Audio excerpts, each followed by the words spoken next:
So Robert Anton, he coined the phrase the reality tunnel. What is your reality tunnel? You will have had experiences in your life, and some good, some not so good. The ones that have not been so good will stand out more. Why is that the case? Simply because that is your way of lessening the likelihood of you being in a situation where you're going to get hurt in some way. It's because of survival. So if the experience you had, even though it's not happening now, it may have happened many, many years ago, and it can be big trauma, it can be lesser, smaller events. Either way, your mind and body will do whatever it can so that you don't have to experience that again. That will show up in physical form. You will feel that adrenaline and cortisol going through your body. You'll feel the butterflies, the anxiety in your stomach. And that is your body's way of reacting to a perceived threat.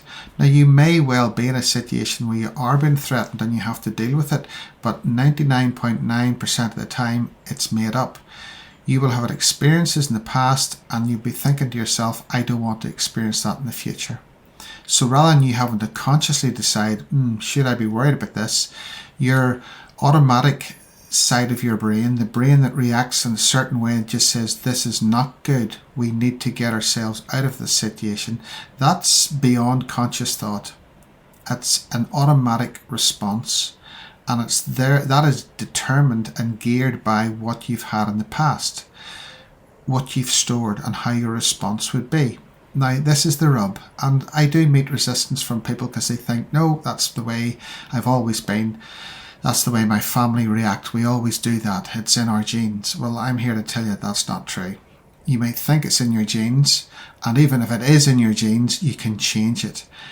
What you need to do, or what you would want to consider doing, is asking yourself, do I want to make these changes? Am I not happy with the way this is going? Am I unhappy with my response? And if the answer is yes, then what you can do with the guidance of myself or anybody like me is to find ways then of uncovering what your limiting beliefs are and uncovering what your automatic responses are. And if your limiting beliefs and your automatic responses do not serve you and are holding you back, well, then you can change them.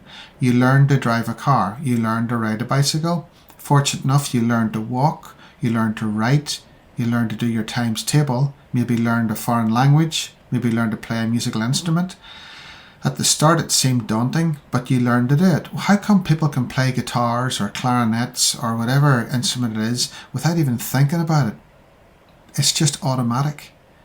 If you've learned to feel or put yourself down, well, then that becomes an automatic response. If you've learned to play it small or timid, or you're afraid or fearful or scared of something, the chances are that's based on something that's happened in the past and you've rehearsed it over and over and over again and you've scared yourself silly.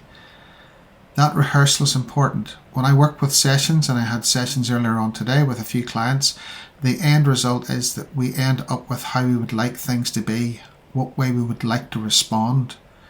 But that's not just one-off awareness, aha moment, and write it down in a journal and leave it. It's something that has to be read over and over again and rehearsed over and over again.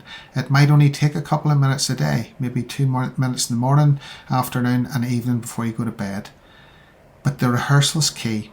If you think how long you've been rehearsing feeling scared, then it'll not take as long, but you can rehearse then feeling the opposite of that, because change is possible.